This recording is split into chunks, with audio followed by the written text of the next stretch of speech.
Hello and welcome to Tell the People, a program about our Catholic faith with news and information in and around the Catholic Diocese of Lafayette.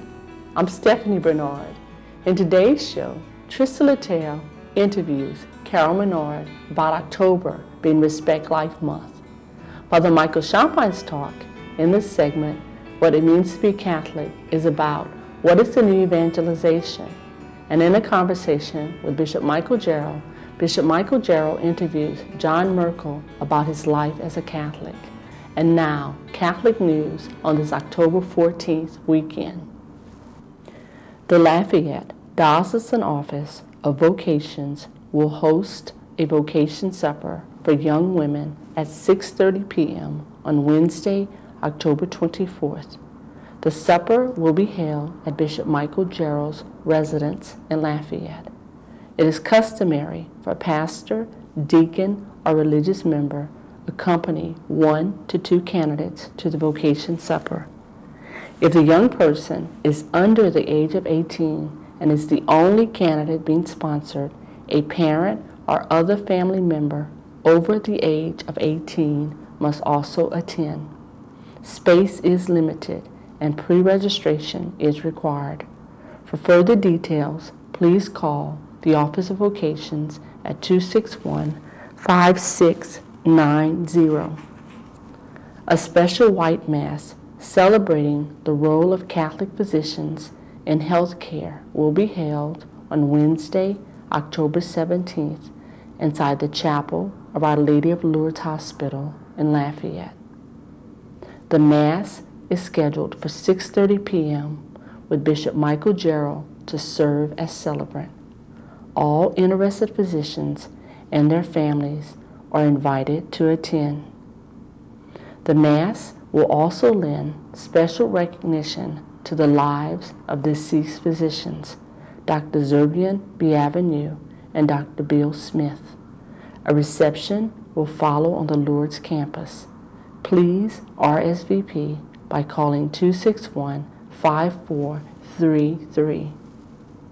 The Community of Jesus Crucified encourages everyone to mark their calendars for the following retreat, to be held at Our Lady of Sorrows Retreat Center in St. Martinville.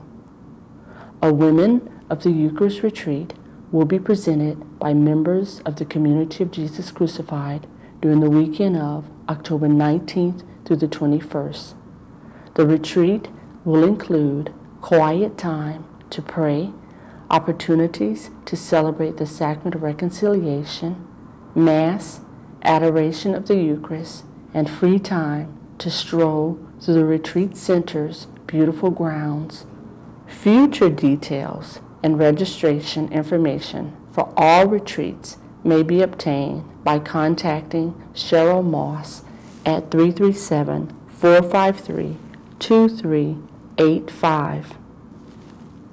19 young women recently professed the simple vows of poverty, chastity, and obedience as Dominican Sisters of St. Cecilia Congregation in Nashville, Tennessee.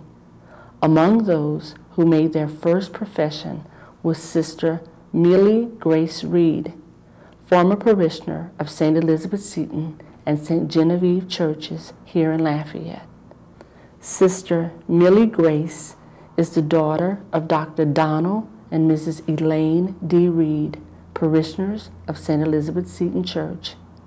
She's a graduate of Episcopal School of Acadiana and the University of Louisiana at Lafayette, where she earned a bachelor's degree in biology. She is currently studying at Aquinas College, Nashville, Tennessee, in preparation for the teaching apostolate.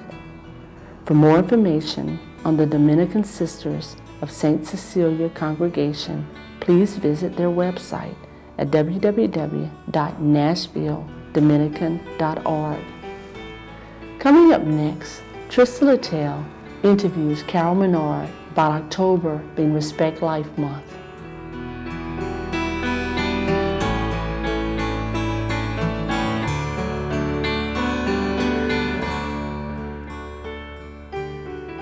Welcome to Tell the People, the interview segment of Inside the Diocese.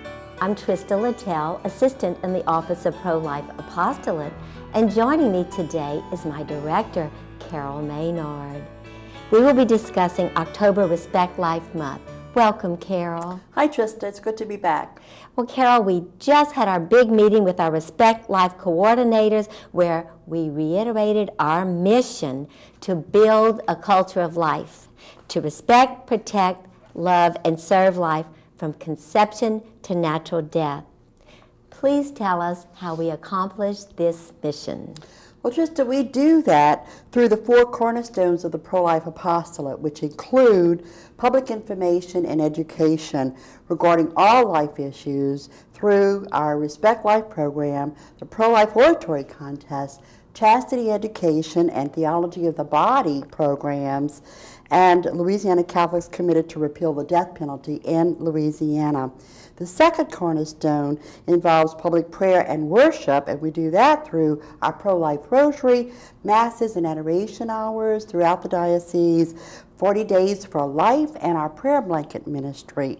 The third cornerstone is public policy, which involves national, state, and local legislation that affects pro-life issues. Our pro-life walks throughout the diocese and the national walk and rallies.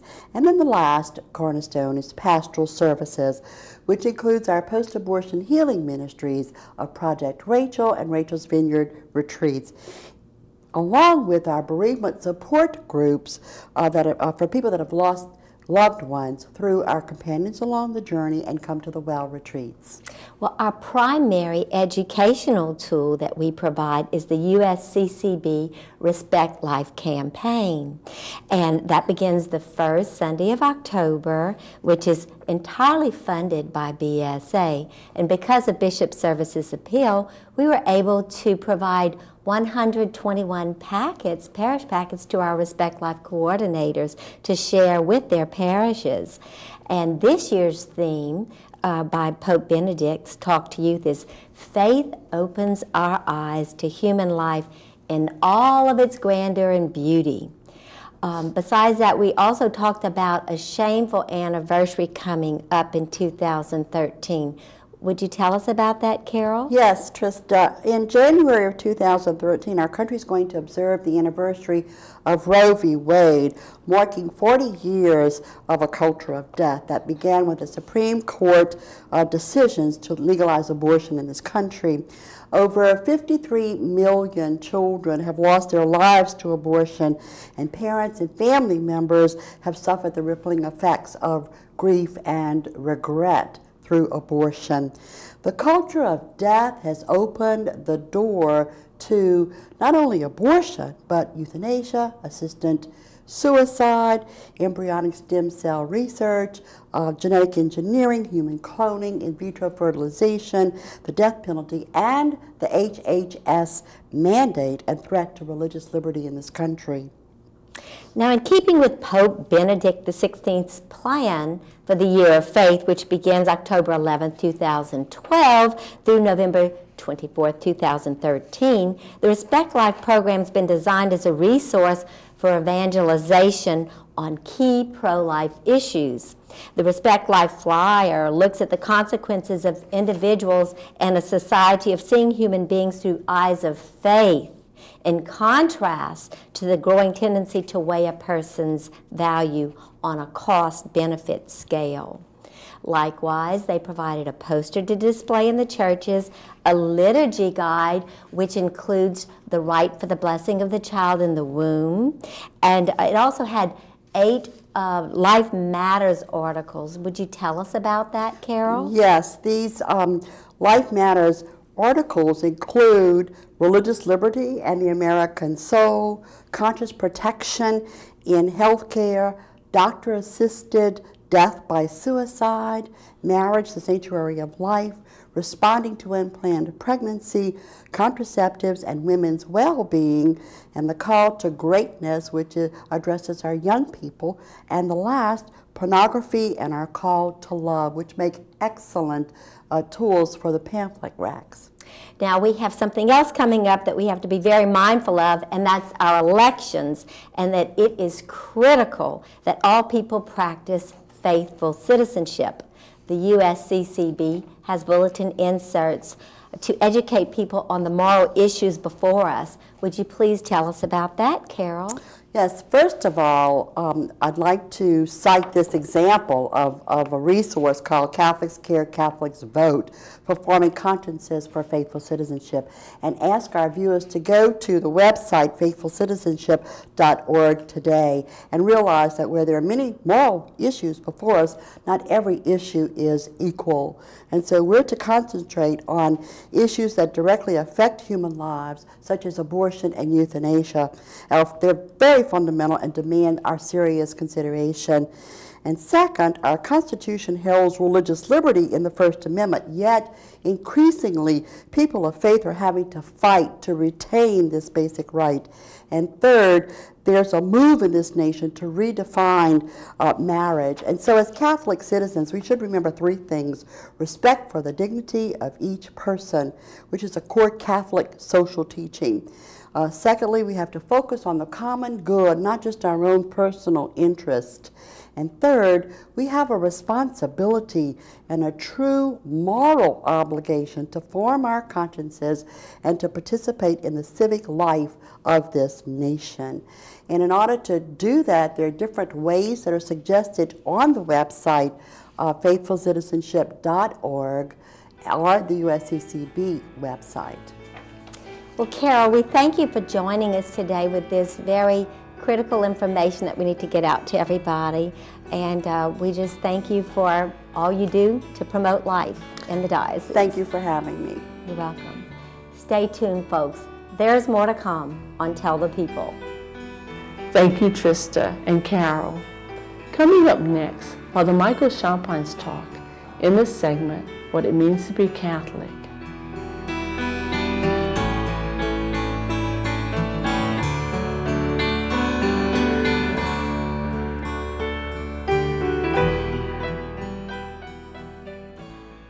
Good morning and welcome to What It Means to Be Catholic.